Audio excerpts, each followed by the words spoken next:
BP, sugar, గుండె జబ్బులతో పాటు ఇప్పుడు ఇంకొకటి కూడా చేరిందండి, కిడ్నీలు.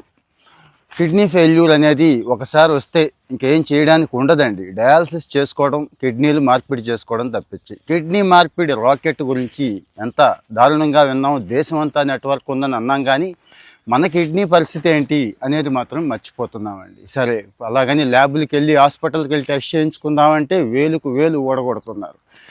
కొన్ని సిమ్టమ్స్ అయితే చెప్తాను. ఎర్లీ మార్నింగ్ కనుక మీకు ఈ సిమ్టమ్స్ ఉంటే ఒకసారి వెళ్ళి టెస్ట్ చేయించుకోండి. ముందైతే చెక్ చేసుకోండి. ఉదయాన్నే లేచిన వెంటనే బాగా నిస్సత్తువుగా అలసటగా ఉందనుకోండి, ఆలోచించాల్సిందే. అలాగే పాదాల వాపు, మన బాడీలో ఉన్న దరిద్రాలన్నీ బయటికి పంపించాలి కిడ్నీలు. అవి చేయలేనప్పుడు పాదాలు వాస్తూ ఉంటాయండి. ఇలాంటి పాదాల వాపు గనక మీకుంటే ఆలోచించాల్సిందే. అలాగే ఆకలి వేయదండి. బ్లడ్లో టాక్సిన్స్ చేరిపోయి ఆకలి వేయదు, వెయిట్ ఏమో తగ్గిపోతూ ఉంటాం.